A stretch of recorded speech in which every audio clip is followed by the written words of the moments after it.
Gloria a Dios, gracia y paz para todos. Sean todos bienvenidos a la casa del Señor, amén. Estábamos ayer estudiando un poquitito porque ya entramos Romanos capítulo 11, en donde estábamos hablando de Israel, del pueblo escogido de Dios y de las similitudes que tiene el pueblo de Israel en su elección también con la iglesia, amén. En donde como el Señor ha escogido al pueblo de Israel, a la nación entera de Israel, el Señor lo ha llamado, lo ha santificado. ¿Qué quiere decir eso? Lo ha apartado de otros pueblos. Le dio sus leyes civiles, le dio los rituales para que ellos puedan de alguna u otra manera ser diferentes al servir al Dios verdadero. Eso vimos en el pueblo de Israel. Entonces, lo que Pablo estaba destacando es la salvación del pueblo de Israel por gracia. Que no había ningún tipo de méritos en el pueblo de Israel, sabiendo de que ellos no eran, ¿qué dice? Ayer habíamos estudiado que ellos no eran numerosos, ellos no eran un pueblo fuerte, ellos no eran los Estados Unidos, no eran Rusia, ellos eran un pueblo, dice la palabra del Señor, insignificante. Y asimismo también habíamos comparado nosotros en la prédica de que la iglesia también es llamado como, ¿verdad? Que lo vil y menospreciado. Asimismo también nosotros, no por nuestros méritos, no por nuestras obras, el Señor también nos había llamado por medio de su gracia. Amén.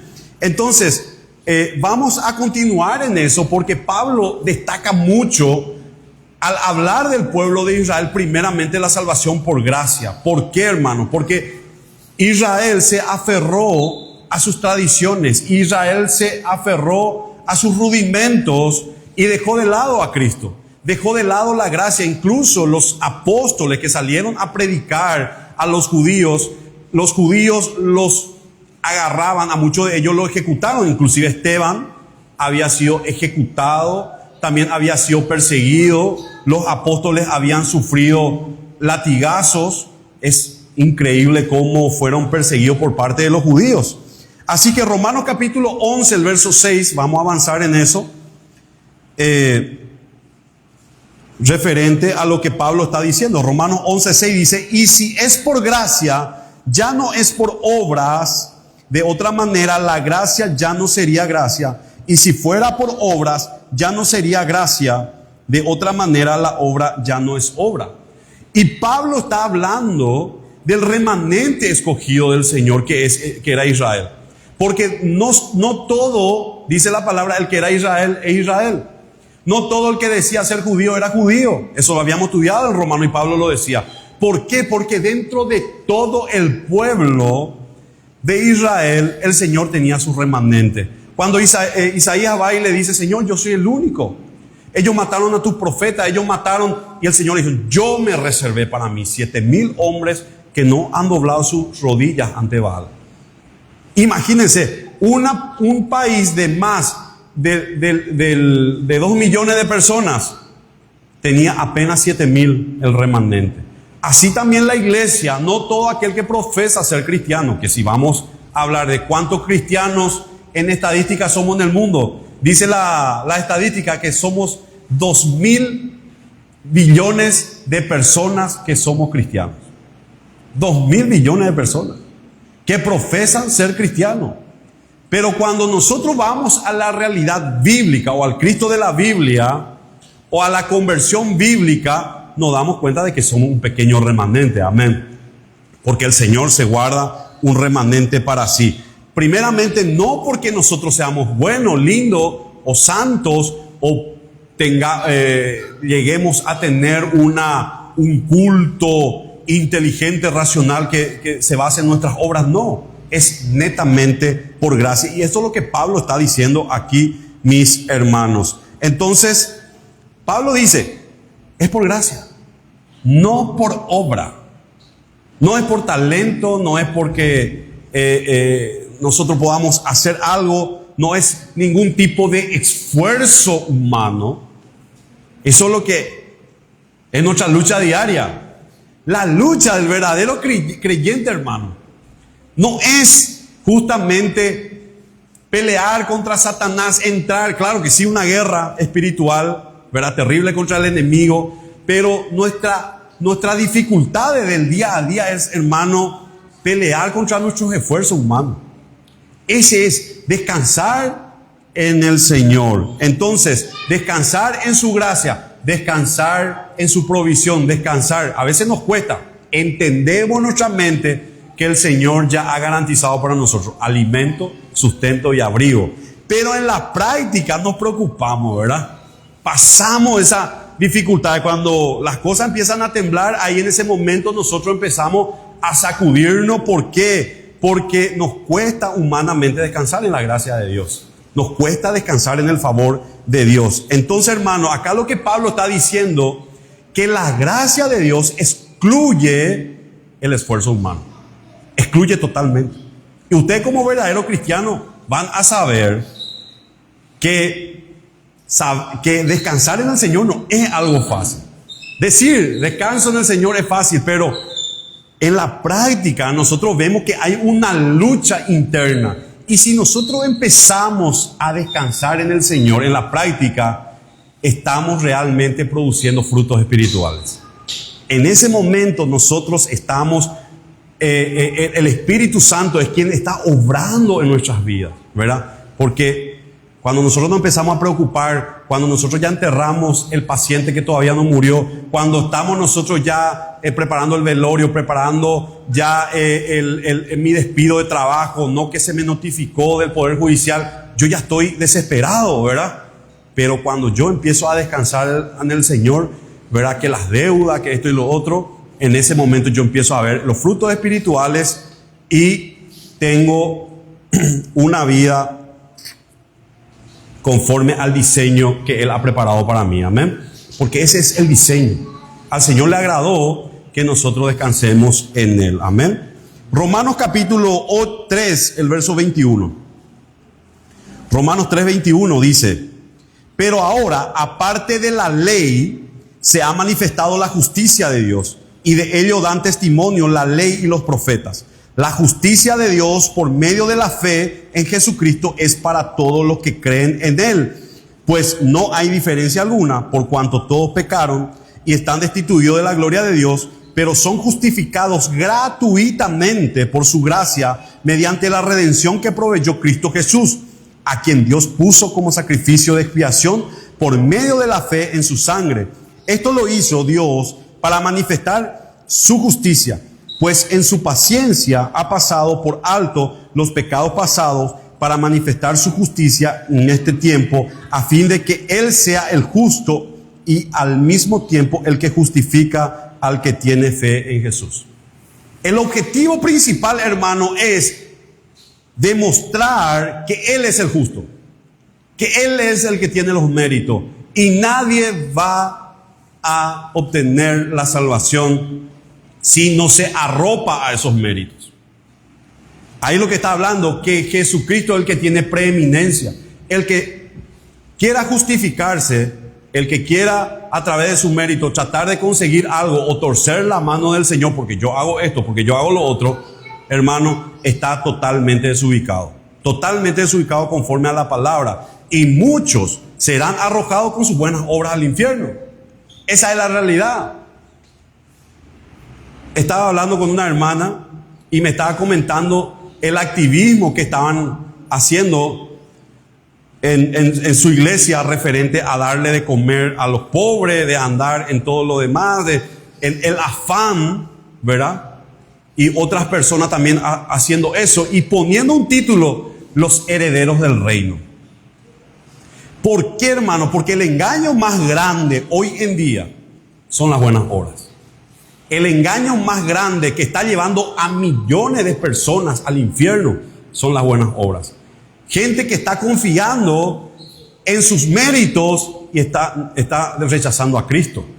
Amén. Y nadie, hermanos, nadie va a ser salvo por su buena obra. Dice la palabra que va a haber una lista, y el que esté en esa lista, en el libro de la vida, la cual Jesucristo pone con su sangre, es el único que va a entrar. Amén. Los demás serán todos tirados. Hoy tenemos millones y millones de personas que están en el infierno diciendo: yo cumplí la ley, yo fui bueno, yo le fui fiel a mi esposa, yo no maté, yo no robé. Gente con el lloro y crujir de dientes que están esperando el infierno. Amén.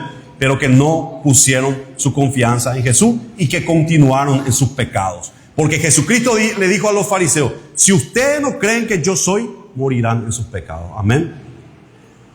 Gloria a Dios. Entonces, hermanos, Romanos capítulo 9, el verso 11 dice: aunque sus hijos todavía no habían nacido, ni habían hecho algo bueno o malo, y para confirmar que el propósito de Dios no está basado en las obras, sino en el que llama. Amén.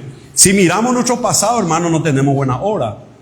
Si vamos a hablar por mérito, hermano, no tendríamos que estar, nosotros no teníamos que estar acá. Y si hablamos de mérito humano, otros tenían que estar ocupando nuestro lugar aquí y otro estaría predicando acá. Amén. Esa es la realidad. La realidad. Pero esto no se basa por méritos. Esto no se basa por talentos. Amén. No se basa por talentos, hermano. Entonces, esto se basa del que llama. Porque muchos son los llamados, pero inclusive de los llamados que nosotros podemos ver que viene, parece que le gusta la palabra, reciben con alegría, pero después se van, hermano. ¿Por qué? Porque no fueron escogidos. No fueron escogidos. Y nosotros tenemos que entender, hermano, de qué es nuestra misión como iglesia. Seguir predicando, seguir hablando, seguir invitando, seguir insistiendo y teniendo paciencia. Pero va a llegar un momento en donde el padre de familia dirá: ellos no van a tener participación en mi mesa. De ninguna manera. Amén. Porque nuestra misión es invitar. Nuestra misión como cristianos, como hermanos, es ser heraldos y señalar esa mesa. Hablar de Cristo, que el único camino para llegar al Padre es Jesucristo. Ese es nuestro trabajo. Amén. Y en todo tiempo tenemos que estar, nos toca la oportunidad, hablarle a alguien, conversar acerca de Cristo. Buscamos la manera. Si nos rechazan, ustedes no se tienen que sentir tristes. No se tienen que sentir tristes. Amén. Ustedes tienen que sentirse gozosos que el Señor le está usando. Que el Señor le está usando. Amén. Entonces a veces cuesta, hermano, sentir el rechazo de la gente cuando nosotros le hablamos a Cristo. Después la gente no te habla, después la gente no te contesta, después la gente... Desde que yo empecé a predicar el Evangelio y publicar en mi Facebook personal mis prédicas, un montón de gente me eliminaron del Facebook. Montón de gente. Pero eso a mí me llena de gozo y de satisfacción, hermano. Me llena de gozo porque este es nuestro trabajo, hermano. ¿Verdad? Ese es nuestro trabajo. Porque la gente, el hombre natural rechaza lo de Dios. Rechaza lo de Dios.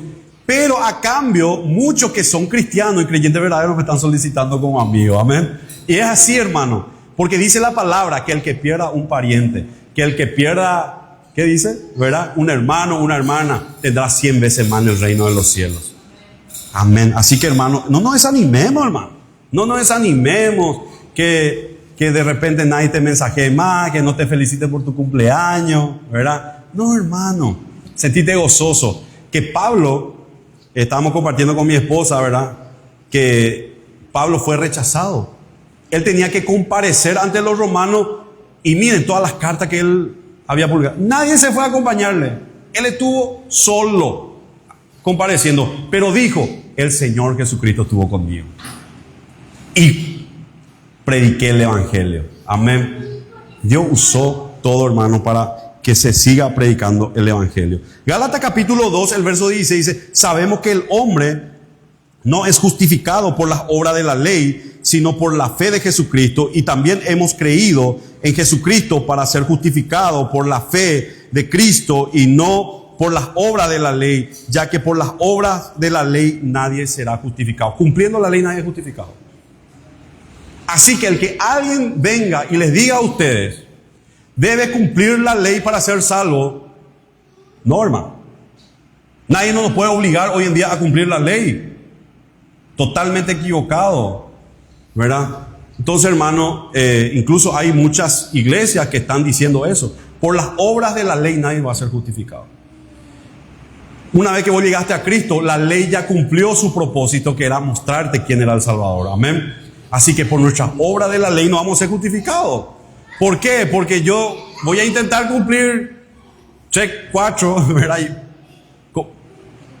No cometí uno y fui al mazo ya, ¿verdad? Entonces, hermano, es totalmente insuficiente, siendo que todos los decretos, todos los pagaré que estaban en mi contra fueron clavados en la cruz. Entonces viene la ley, me busca a mí, ¿verdad? Y me encuentra muerto. El incumplimiento de la ley es el pecado. Entonces, Pablo, nosotros habíamos estudiado ahora del esposo y la esposa. ¿Qué pasaba? Que la esposa moría, y ese no era una teología de matrimonio. Moría la esposa y ella tenía la posibilidad de volver a casarse.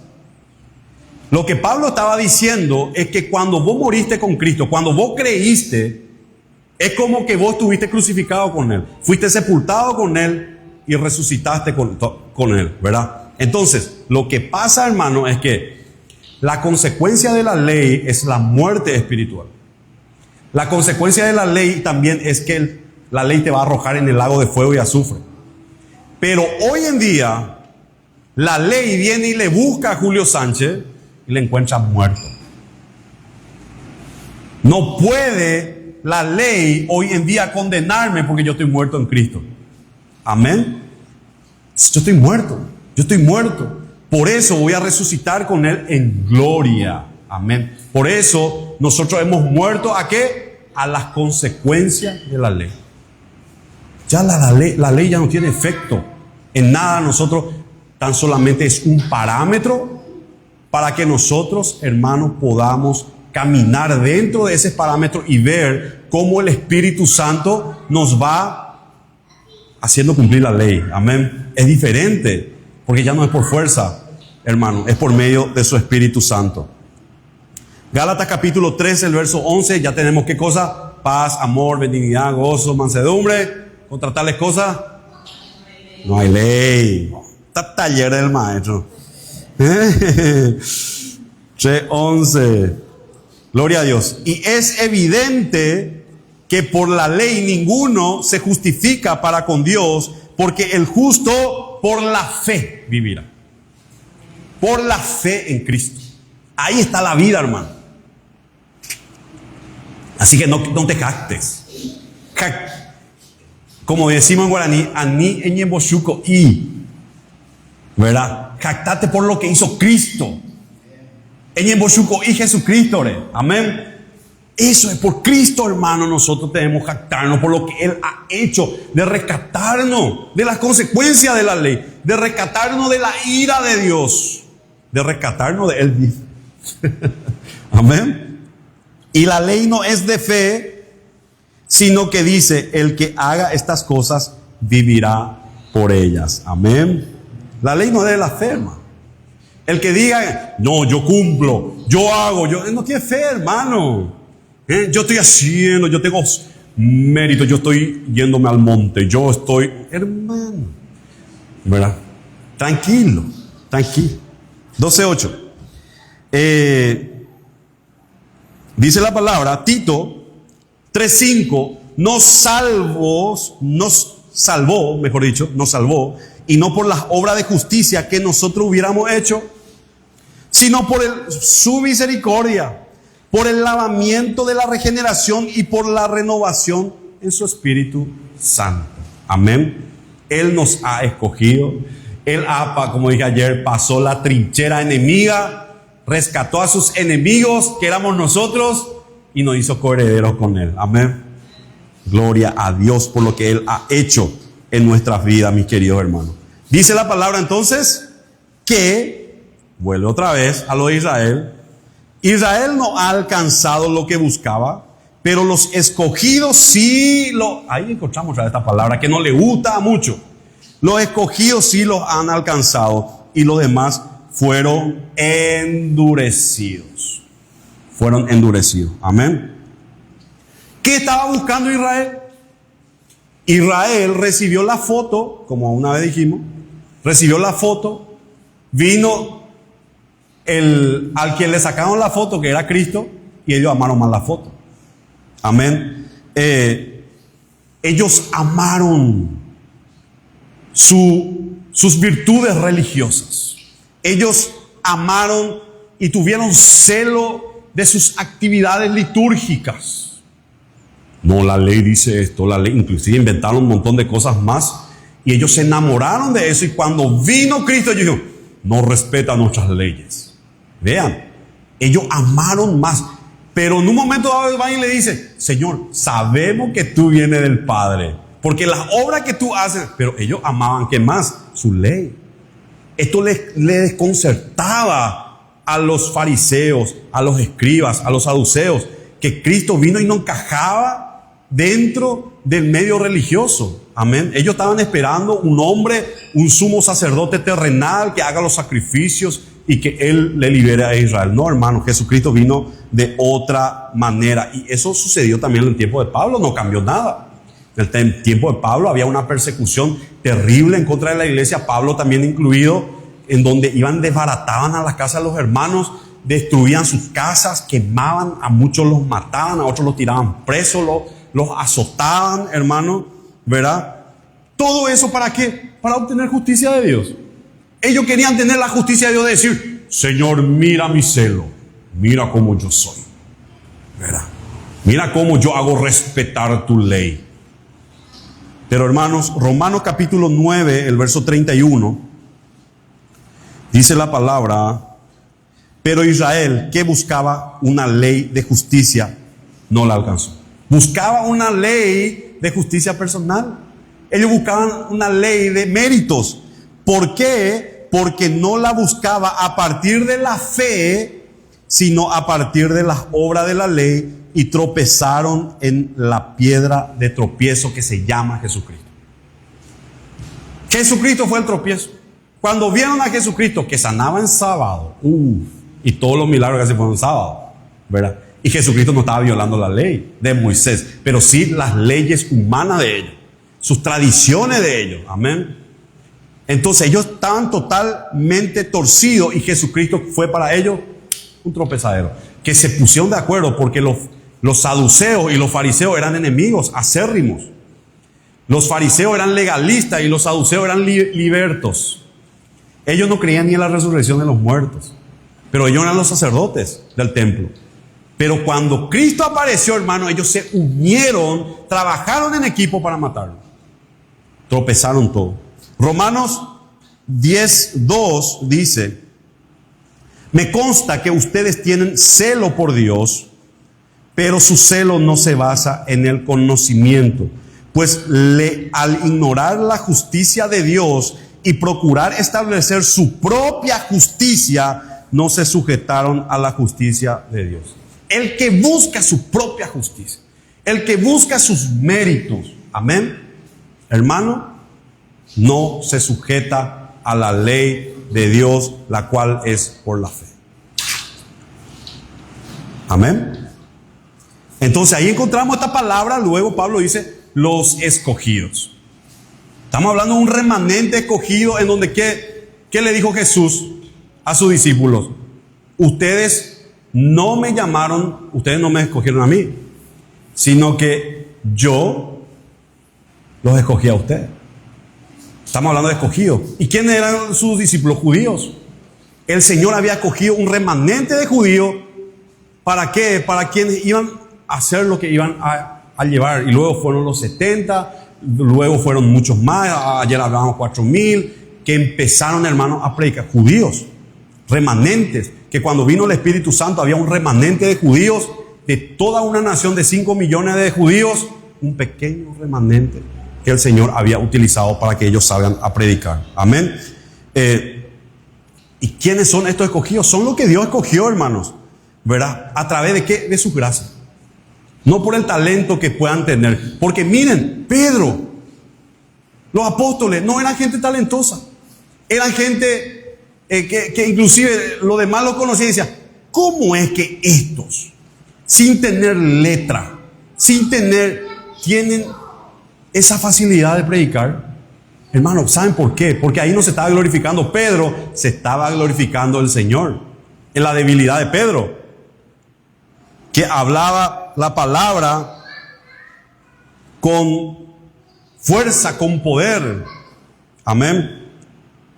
Entonces, Romanos capítulo 9, el verso 30 dice: entonces, ¿qué diremos? Que los no judíos que no buscaban la justicia la han alcanzado, es decir, la justicia que viene por medio de la fe. La fe es el único medio que el Señor ha decidido utilizar para salvar a toda la humanidad, ya sea antes de la ley, durante la ley y después de la ley. Hasta hoy en día la ley, porque dice que Abraham creyó. ¿Qué es eso? La fe. Abraham creyó y eso se le fue contado como justicia. Y estamos hablando que él se circuncidó después, años antes de haber creído en el Señor. Primeramente él creyó al Señor. Romanos capítulo 10, el verso 4. Porque el cumplimiento de la ley es Cristo para la justicia de todo aquel que cree. Ese es nuestro cumplimiento. O sea, vos sos cristiano, alguien te dice: hermano, tú estás cumpliendo la ley, decirle sí. Amén. En su totalidad. Alguien te dice: hermano, vos estás cumpliendo la ley desde mi pesebre, decirle. Amén. Porque si estamos en Cristo, hermano, su justicia perfecta nos acredita en nuestra cuenta. Así que, hermano, estamos de fino. Y ahí dice: fueron endurecidos. Ahora, el que no entra, ¿qué es? Que está endurecido, no está duro, no ha tenido un corazón. Pero la palabra nunca dice, ¿verdad?, que haya una virtud en aquel que se salva y en aquel que no se salva. Entendamos eso. Porque a veces le queremos echar la culpa a la persona. A veces le queremos decir: fulano. Pero, hermano, hay corazones endurecidos que el Señor endureció. Hay corazones que el Señor ha endurecido, hermano. Entonces, hay actos judiciales en donde Él ha endurecido. Y vamos a estudiar en la palabra referente a los diversos endurecimientos que Dios ha hecho. Éxodo capítulo 4, el verso 21 dice: el Señor le había dicho a Moisés: cuando vuelvas a Egipto, asegúrate de hacer delante del faraón todas las maravillas que he puesto en tu mano. Yo endureceré su corazón de modo que no dejará ir al pueblo. Wow. Éxodo 7:3. Yo endureceré el corazón del faraón para multiplicar en Egipto mis señales y mis maravillas. Hermano, ¿cuántas veces nosotros adulamos por la gente, hermano? Y vemos que acá están pasando. Hablamos, le adulamos, le animamos, hermano. Y a veces, hermano, yo me doy vuelta y digo: qué corazón duro, ¿verdad? No puede ser con tanta gracia, tanto amor, qué corazón duro, hermano. Pero Dios endurece también. Dios endurece. Éxodo 7:3. Yo endureceré el corazón del faraón para multiplicar en Egipto mis señales y mis maravillas. El Señor se va a glorificar en un corazón duro. El Señor se va a glorificar en su palabra. En todo tiempo es para su gloria. Éxodo 9:12. Pero el Señor endureció el corazón del faraón, y tal y como el Señor lo había dicho, no le hizo caso a Moisés. Éxodo 10:20. Pero el Señor endureció el corazón del faraón, y éste no quiso dejarlos ir. Éxodo 11:10. Y Moisés y Aarón hicieron todos estos prodigios delante del faraón, pues el Señor endureció el corazón del faraón y no dejó salir de su país a los hijos de Israel. Éxodo 14:4.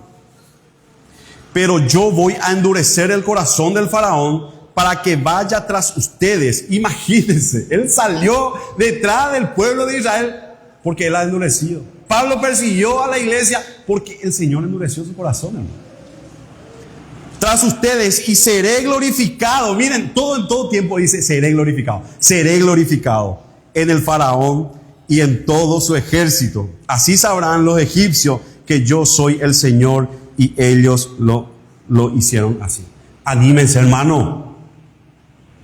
Que dentro de todos estos corazones endurecidos que están a nuestro alrededor, el Señor se va a glorificar en nuestras vidas. Amén. Él se va a glorificar en nuestras vidas.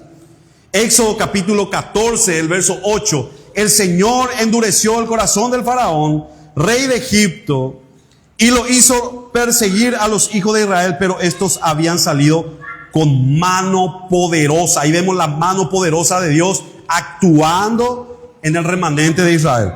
Éxodo 14, 4. Pero yo voy a endurecer el corazón del faraón para que vaya tras ustedes, y seré glorificado en el faraón y en todo su ejército. Así sabrán los egipcios que yo soy el Señor, y ellos lo hicieron así.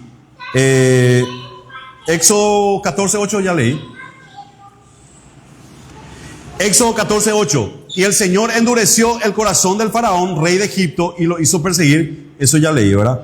Éxodo 14, 17. Yo, por mi parte, voy a endurecer el corazón de los egipcios para que los persigan. Y me glorificaré en el faraón y en todo su ejército, y en sus carros de guerra y en sus caballerías. Hermanos, ahora se han descubierto los carros, se han descubierto. ¿Y a quién le glorificamos después de ver todas esas cosas? Al Señor. Él se sigue glorificando, hermano. Deuteronomio 2:30. Deuteronomio. Pero Sihón, el rey de Jabón, no nos dejó pasar por su territorio, y es que el Señor tu Dios había endurecido su espíritu y cerrado su corazón para entregarlo en tus manos, como hasta el día de hoy. Por eso, hermano, miren, si ustedes miran el Nuevo Testamento, cuando Pablo, los apóstoles eran perseguidos por los romanos, eran por los judíos, ellos no le culpaban a los judíos. Ellos no le culpaban a los romanos de latigarles, de pegarle, hermano. Sino dice la palabra que ellos salían gozosos por haber recibido el vituperio de Cristo. ¿Por qué, hermano? Porque cuando vos le conocés al Señor, vos sabés que aquel vecino que justamente viene y te demanda, es porque el Señor le endureció el corazón. ¿Para qué? Para que Él sea glorificado. Él sea glorificado. Así mismo, cuando alguien te persigue, cuando alguien te vitupera, hermano, el Señor endurece su corazón para que Él sea glorificado. Amén. Juan capítulo 12, el verso 40. Cegó los ojos. Miren. Nuevo Testamento, San Juan 12:40. Cegó los ojos de ellos y endureció su corazón, para que no vean con los ojos y entiendan con el corazón y se conviertan y yo los sane. Claramente, hermano, claramente estamos viendo acá que la ignorancia espiritual, la ceguera espiritual, verá, claro, dice la palabra que Satanás cegó el entendimiento, pero Dios permite. Dios permite esa ceguera espiritual en las personas.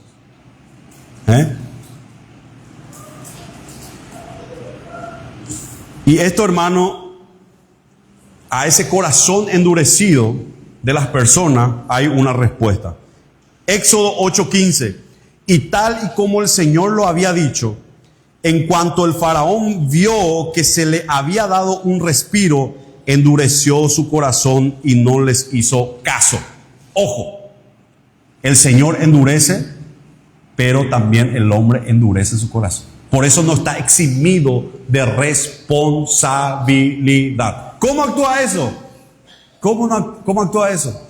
A eso es lo que yo digo. El Señor había establecido de que Judas lo iba a entregar. Él sabía perfectamente. ¿Pero Judas fue responsable? No fue. Y acá vemos que el mismo, ¿verdad? En esa ceguera espiritual, el mismo faraón ha cerrado su corazón, ha cerrado sus oídos, hermano, y endureció su corazón. Éxodo capítulo 8, el verso 32. Pero incluso en esta ocasión el faraón endureció su corazón y no dejó que el pueblo se fuera. Vean hermanos, cómo el faraón endureció también su corazón.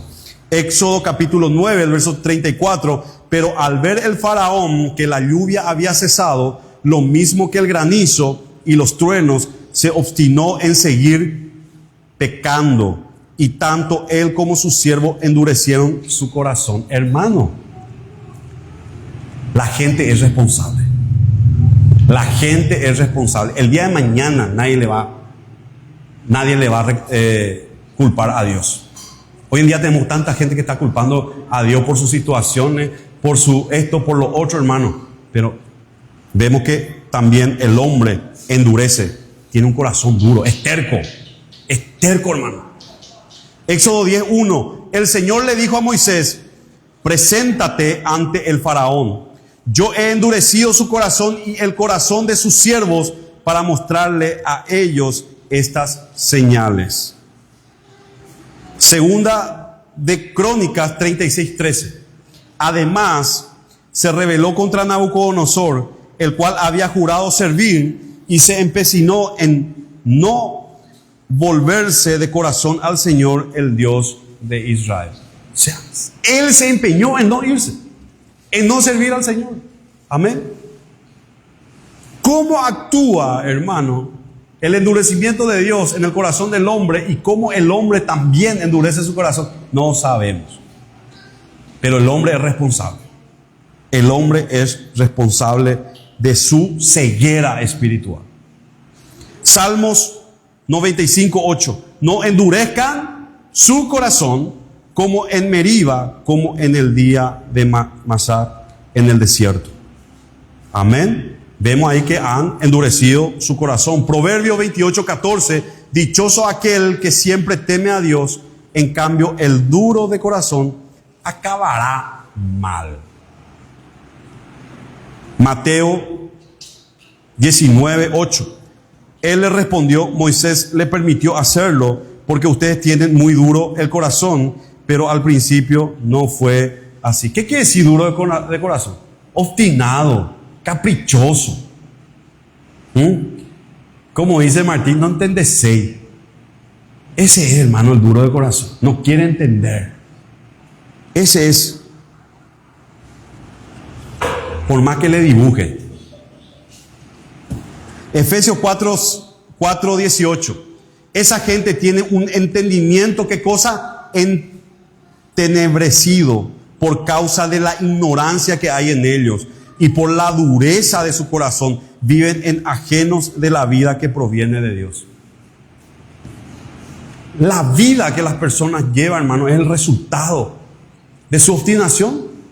Hablo de la vida espiritual, no económica. No económica. Porque el cristiano también puede estar en la cárcel, puede pasar necesidad económica, pero la pauperidad espiritual es responsabilidad de la diligencia de un cristiano verdadero, hermano.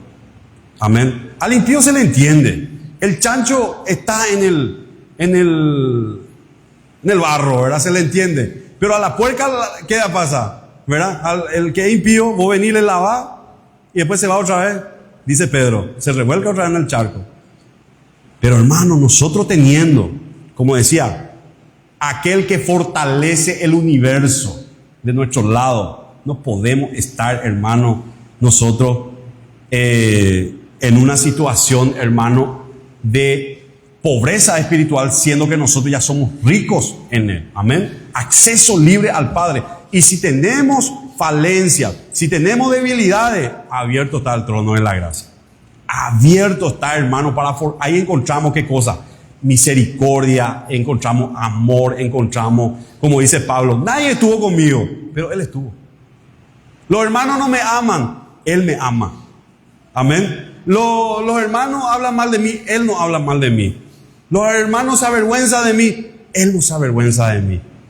Ahí tiene que estar nuestra esperanza, hermano. Ahí tiene que estar nuestra fortaleza, no en lo demás. No que el Señor nos ame menos, Él nos ama tal como ama a su Hijo Jesucristo. Hebreos 3:8. No endurezcan su corazón como lo hicieron en el desierto en el día de la tentación cuando me provocaron. Este es un llamado para nosotros, hermano, en donde nosotros tenemos que ablandar nuestro corazón, entregarnos totalmente a Él, entregarnos a Él mano arriba, hermano. No ser más caprichoso, porque si seguimos caprichosos vamos a continuar girando ahí en ese desierto, ¿verdad? Hasta que nosotros miremos a nuestro autor y consumador en nuestra fe. Hebreos 3:15, como ya se ha dicho, si ustedes oyen hoy su voz, no endurezcan su corazón como cuando me provocaron. Amén. Vamos a ponernos de pie, hermano, vamos a darle gracias al Señor. Este llamado que el Señor está haciendo para todos nosotros es, para mí en primer lugar, que estoy exponiendo su palabra, a que ablandemos nuestro corazón, hermano. No endurezcamos nuestros corazones. Y si hoy estamos, hermano, en una entrega al Señor, sepamos que Él ha ablandado nuestro corazón. Amén.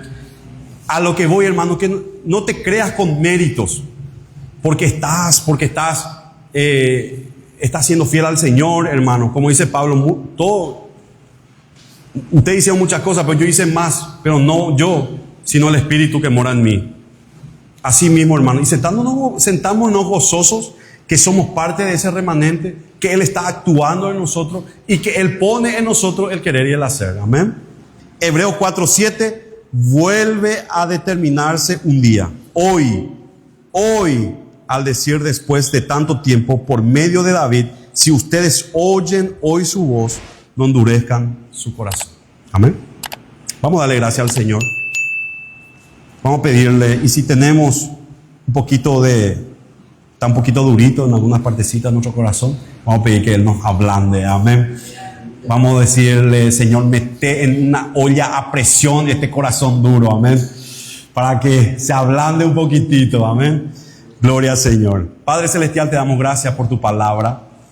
Gracias, Señor. Te pedimos, Padre, que nos perdones por nuestras obstinaciones, por nuestras rebeldías, Señor, por nuestras dudas.